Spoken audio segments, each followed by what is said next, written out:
गोविंदा भजो राधे राधे गोविंदा राधे राधे गोविंदा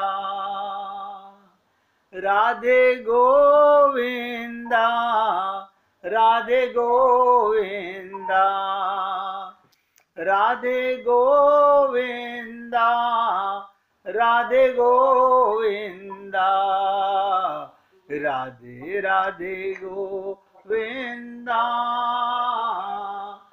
राधे राधे गोविंदा गोविंदा गोविंदा गोविंदा राधे राधे गोविंदा राधे गोविंदा राधे गोविंदा गोविंदा गोविंदा गोविंदा राधे राधे गोविंदा। सभी पुण्यात्मा ये गीत गोविंद की आगे बात सुनिए। एक बार एक माली की लड़की, ध्यान से सुनिएगा, एक बार एक माली की लड़की खेत में बैगन तोड़ते हुए, ध्यान दीजिएगा, खेत में बैगन तोड़ते हुए गीत गोविंद के 5वें सर्ग की अष्टपदी को गा रही थी।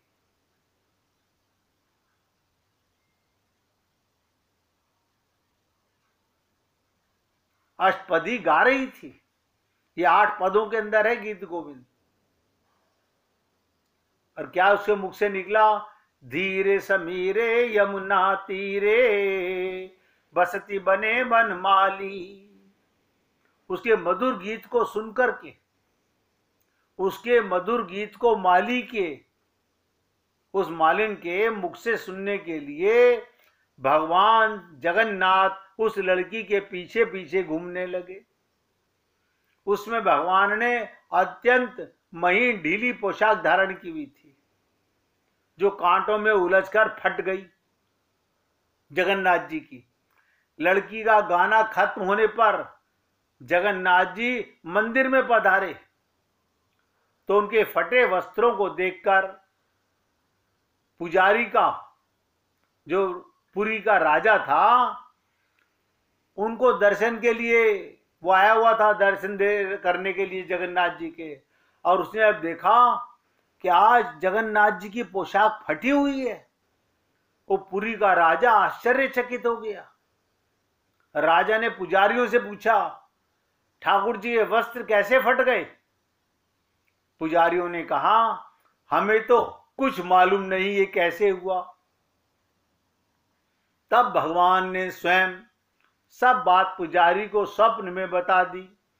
राजा ने भगवान की गीत गोविंद के पदों को सुनने की रुचि जानकर उस बालिका को, देखिएगा, जो मालिन थी, बैंगन तोड़ रही थी खेत में, राजा ने पालकी भेज करके बुलाया गीत गोविंद सुनने के लिए। उस बालिका ने भगवान के सामने नृत्य करते हुए उस अष्टपदी को गाकर सुनाया। तब से राजा ने मंदिर में नित्य गीत गोविंद के गायन की व्यवस्था कर दी। साथ ही पुरी के अंदर ढिंडोरा पिटवा दिया, चाहे कोई अमीर हो या गरीब, सभी गीत गोविंद की अष्टपदियों को इस भाव से गायन करें कि स्वयं युगल सरकार राधा कृष्ण इसे सुन रहे हैं।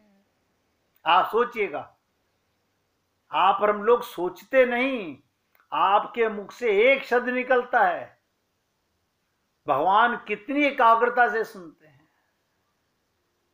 आप कभी भगवान का भजन भाव से गाइए और फिर देखिए भगवान कैसे नहीं सुनने आएंगे।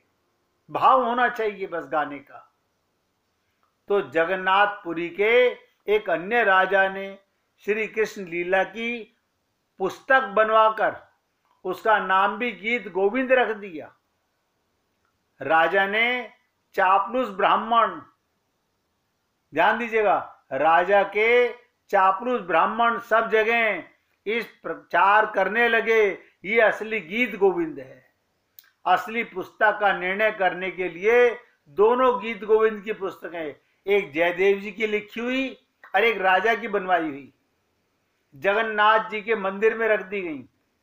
दूसरे दिन जब पट खुले तो भगवान ने राजा की पुस्तक दूर फेंक दी और जयदेव जी कृत गीत गोविंद की पुस्तक को अपनी छाती से चिपका लिया।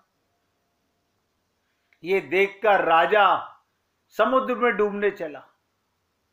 तब भगवान ने आकाशवाणी की, तुम समुद्र में मत डूबो, तुम्हारी पुस्तक के 12 श्लोक जयदेव कृत गीत गोविंद के 12 सर्गों में लिखे जाएंगे, जिससे तुम्हारे प्रसिद्धि भी संसार में फैलेगी। तो कहने का तात्पर्य, भगवान के प्रेम के आगे जब स्वयं नारायण झुक जाते हैं, सोचिएगा बस। और देखिए, आप और हम लोगों में से ऐसा कोई जीव नहीं है जिसमें प्रेम ना करना आता हो। आप बता दीजिए, आपको प्रेम करना नहीं आता? ऐसा कोई संसार में नहीं है, ना है ना कभी होगा जिसे प्रेम करना ना आता हो। बस आप उस प्रेम को स्वार्थ के कारण, आप जिससे प्रेम करते हो उसमें भगवान को क्यों नहीं देखते? बताइए, इसमें कौन सी कठिनता है? मैं माता को प्रेम करता हूं, मैं पिता को प्रेम करता हूं, मैं बच्चों को प्रेम करता हूं, पति पत्नी एक दूसरे को प्रेम करते हैं, अपने सखाओं को प्रेम करते हैं, प्रेमी प्रेमिका से प्रेम कर रहा है, प्रेमिका प्रेम जी से प्रेम कर रही है, लेकिन प्रेम में तो भगवान होता है, क्योंकि प्रेम नाम ही भगवान का है। बशर्ते के स्वार्थ ना हो। जहां स्वार्थ है वहां प्रेम झूठा होता है। अभी आपने राधा जी के उससे सुना कि राधा जी उस जख्म को भरने नहीं देती। क्यों? कन्हैया से कहती है, तुम्हारी मीठी मीठी याद आती रहती है कि ये हमारे प्यारे की दी हुई चोट है। हम इसी संसार में ये क्यों नहीं समझते? भगवान कह रहे हैं, वासुदेव सर्वम, सब कुछ मैं बना हूं, लेकिन हम नहीं मानते। हमारी अज्ञानता, हमारी बुद्धि कितनी दूषित हो गई है। भगवत प्राप्ति करने में कोई कठिनता नहीं है। अब ध्यान से समझिएगा, जो प्रेम की दृष्टि होती है, आज एक ऐसा प्रसंग चल पड़ा कि ये जो प्रेम की दृष्टि होती है बिल्कुल जुदा होती है। प्रेम के भाव, प्रेम की इच्छा, प्रेम को प्रेम से देखने वाली आंखें बिल्कुल अलग होती हैं। क्यों? वो आपके हृदय का भाव आपकी आंखों में आ जाता है, आप समझ नहीं सकते, बशर्ते कि स्वार्थ ना हो। अगर स्वार्थ है तो वो आंखों में भाव नहीं आएगा, स्वार्थ का भाव आएगा। अन्यथा आप किसी से भी प्रेम कीजिए संसार में, प्रेम पाप नहीं है, प्रेम तो भगवान की पूजा है। तो प्रेम की जो दृष्टि होती है बिल्कुल जुदा होती है। अब देखो, प्रेमी को क्या देंगे भगवान? सोचिएगा, प्रेमी को भगवान क्या देंगे? मुक्ति देंगे? तो प्रेमी को भगवान मुक्ति तो नहीं देंगे।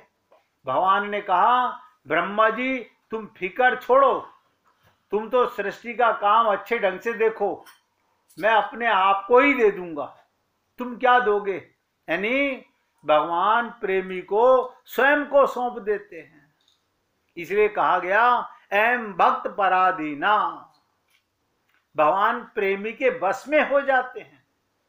ब्रह्मा जी ने कहा, महाराज अगर अपने देने से आप उरीण हो जाते हैं तो मैं कहता, हाँ बहुत बढ़िया, आपने तो जहर पिलाने वाली, ध्यान से सुनिएगा, भगवान का प्रेम देखो, जहर पिलाने वाली, आपको मारने की नीयत से आने वाली पूतना को भी अपना आपा दे दिया। आप बताइए, यानी हमारा भाव तो ऐसा भी नहीं है, हमारे हृदय में भगवान का प्रेम नहीं है, हम समझ ही नहीं पाए जीवन में। पुस्तकें पढ़ते रहे, ग्रंथ पढ़ते रहे, उनमें खोते रहे, उससे क्या होगा? कई बार निवेदन किया गया है, प्रेम जगत में सार, और कोई सार नहीं, तू कर ले हरि से प्यार। अब आप कहोगे हरि को तो देखा नहीं, जो दिख रहा है वो हरि तो है। कैसे समझाऊं? आपके घर में जो दिख रहा है सब हरि के रूप है। हरि व्यापक सर्वत्र समाना, प्रेम ते प्रकट होई मैं जाना। जिसमें हरि का भाव बन जाए, प्रेम का भाव बन जाए, भगवान उसमें प्रकट हो जाते हैं।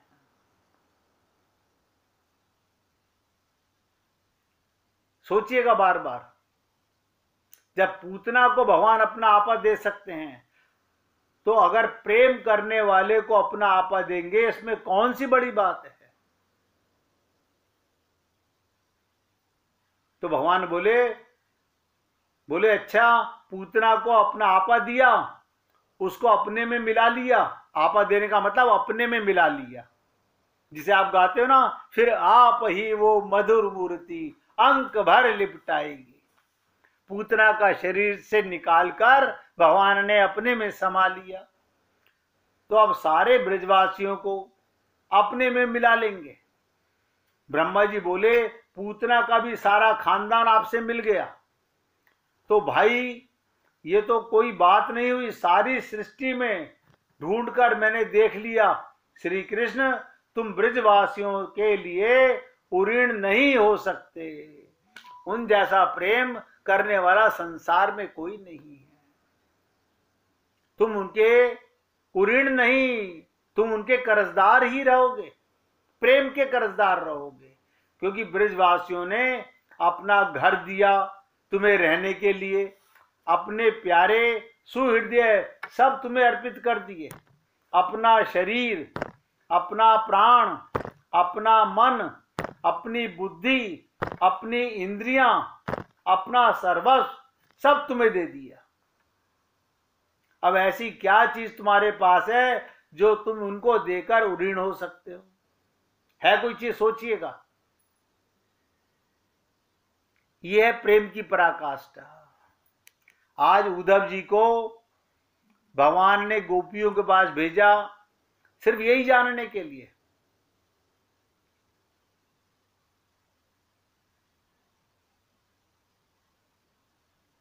ये लीलाएं सुनने के बाद में हमारे हृदय के अंदर ये भाव नहीं आता कि मैं अपना मनुष्य शरीर कृतार्थ कर लूं।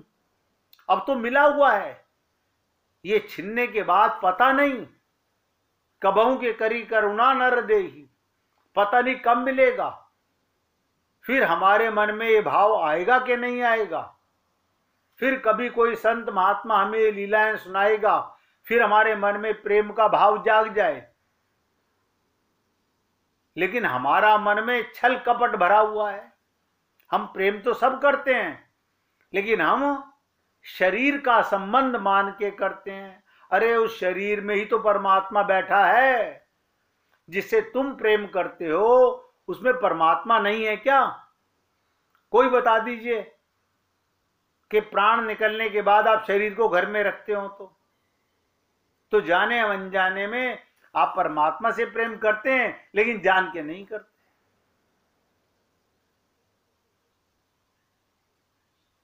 तो गोपियों के प्राणों के आश्रय कौन?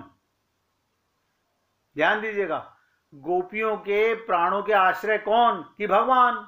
उनके शरीर के आश्रय बोले वही। गोपियों को याद है कि जब रास करते करते गोपियां थक जाती हैं, ध्यान दीजिएगा, जब रास करते करते गोपियां थक जाती हैं तो श्री कृष्ण के कंधों पर हाथ रखकर उन्हीं के शरीर पर चढ़कर खड़ी हो जाती हैं। उनके शरीर पे में भी आश्रय वही हैं, और इंद्रियों के, आंख के कहीं टिकती नहीं। गोपी आंखें गोपियों की अगर कहीं टिकती हैं तो श्री कृष्ण में टिकती हैं, क्योंकि हमारा मन माया का बेटा है और गोपियों का मन भगवान का बना हुआ है। उनका दिव्य मन है, उन्हें आत्मज्ञान हो चुका है। हमें आत्मज्ञान होता तो है थ्योरेटिकल, जैसे कल बाई जी ने पूछा था, अनुभूति तो होती है लेकिन सदा क्यों नहीं रहती? आप बताइए, अच्छा सोच के बताइएगा, आप सदा आत्मा होते हो या आत्मा के बिना कभी होते हो? आपको आत्मा की अनुभूति जो जिसके बिना तुम कभी हुए नहीं, यानी अपनी अनुभूति नहीं हो रही, ये मिट्टी का शरीर, इसकी अनुभूति 24 घंटे रहती है। और एक चीज और सोचिएगा, इसकी अनुभूति करने वाला कौन? ये जड़ शरीर अपनी अनुभूति कैसे करेगा? ये जड़ मन इसकी अनुभूति कैसे करेगा? सोचिए, थोड़ा विचार कीजिए। अगर चेतन आत्मा ना हो और चेतन तुम्हारा प्रेमी परमात्मा ना हो इस शरीर में, तो आप अनुभव कर सकते हो? आप कोई भी चीज का अनुभव नहीं कर सकते बिना परमात्मा के और बिना आत्मा के। लेकिन थोड़ा सा प्रेशर दिमाग पर डालना नहीं चाहते। आप कुछ भी देखते हो, आपको भ्रम है, मैंने अपनी आंखों से देखा, ये आंखें तो पत्थर की हैं, तो मुर्दा भी देख सकता था, इसका मतलब मुर्दे की भी आंखें हैं। इतना तो आप सब लोग विद्वान हैं, पढ़े लिखे हैं, खुद सोच के देखिएगा। अगर आंख से देखा तो मुर्दे की आंख क्यों नहीं देख रही? देखने वाला कौन है? वो चेतन क्या है? अपने आप को नहीं पहचानते। शरीर टेम्परेरी, परमानेंट आप अपने को तो भूले हुए हो और टेम्परेरी शरीर को मैं माने हुए हो। इसको तो भगवान कभी मिलेंगे नहीं और आपको मिले हुए हैं। महात्मा बुद्ध ने भी यही कहा था। बड़ा आश्चर्य है, हंसी आ रही है जब आनंद ने पूछा उनके भाई ने कि भैया बताते क्यों नहीं, क्या मिला आपको? वो हंसने लगे, बोले मिला हुआ तो सदा से था, सदा से मिला हुआ था। मेरी जागृति में कमी थी, मैं जाग नहीं पाया। और आप और हम सब लोग इस शरीर की जागृति को जागृति मानते हैं। आत्म जागृति, आत्म अनुभूति, नित्य प्राप्त परमात्मा की अनुभूति होती है। देखिएगा, मैं आपसे बार बार निवेदन करता हूं, ये सब भगवान की कृपा है जो आप और हम लोगों पर हो रही है। यानी गोपियों की कान अगर कुछ सुनती हैं तो कृष्ण की वाणी, वंशी ध्वनि सुनती हैं, उनका नाम सुनते ही इसमें गोपियों को बहुत मजा आता है, बहुत मजा आता है। तो उद्धव जी ध्यान से सुनिएगा, उद्धव जी जब कृष्ण का नाम गोपियों के सामने लेते हैं, पूरी एकाग्रता से समझिएगा, जब उद्धव जी गोपियों के सामने कृष्ण का नाम लेते हैं तो गोपियों की लज्जा का मंथन हो जाता है, धैर्य छिन जाता है। क्या बताओ, जो नशा हमने अपने हृदय में दबा रखा था वो इसने नाम लेकर के हमें फिर नशे में डाल दिया। यानी गोपियों की लज्जा का मंथन, लज्जा शर्मो हया चली जाती है। ये प्रेम की पराकाष्ठा है। धैर्य छिन जाता है, चित्तवृत्ति का लोप हो जाता है, बल्कि विरह काल में गोपियों के मन में कृष्ण, उनका प्राण कृष्ण में, उनके शरीर के आश्रय कृष्ण, उनकी इंद्रियां कृष्ण में, गोपियों में जो गुण है वो सब श्री कृष्ण में है। गोपी गोपी को पकड़ रही है, कह रही है कृष्ण तुम मुझसे हाथ छुड़ाकर जा नहीं सकते। अब आप क्या कहोगे, हमारी तो आंखें देख रही हैं, स्त्री ने स्त्री को पकड़ रखा है, या आपकी पत्थर की आंखें जो देख रही हैं, ये माइक मन की आंखें हैं। गोपी का स्पर्श भगवान का होता है, गोपी की आंख भगवान का दर्शन करती है, गोपी की नासिका भगवान के चरणार बिंद की मकरंद को सूंघती है, गोपी का स्वाद रसना भगवान के उचिष्ट भोजन को पाती है। आप और हम लोग क्या समझेंगे इन बातों को? इंद्रियां हमारे पास भी हैं, इंद्रियां संत महात्माओं के पास भी हैं, इंद्रियां गोपियों के पास भी है, वही इंद्रियां हैं, उनकी कोई छठी इंद्रिय नहीं है कि हमारी 2 आंखें उनकी 4 आंखें हैं ना। बस फर्क इतना है, हमारी पत्थर की आंखें पत्थर के शरीर को माने हुए हैं, वो आत्मा को मैं माने हुए हैं। इसलिए तो कहती हैं जित देखूं तित श्याममयी है। आपको और हमको क्यों नहीं भगवान नजर आ रहा? जड़ चेतन सब भगवान बने हुए हैं। तब देखो, जैसे ही उद्धव के मुख से कृष्ण नाम निकला, गोपियों की लज्जा का मंथन हो गया। लज्जा का मंथन का मतलब लज्जा शर्म हया सब छूट गई, धैर्य छिन गया, चित्त वृत्ति का लोप हो गया। मन में कृष्ण, प्राण में कृष्ण, शरीर के आश्रय कृष्ण, उनकी इंद्रियों में कृष्ण, गोपियों के गुण हैं वो श्री कृष्ण के गुण हैं। 1 मिनट कीर्तन करेंगे, फिर आगे चलेंगे। हरे कृष्ण।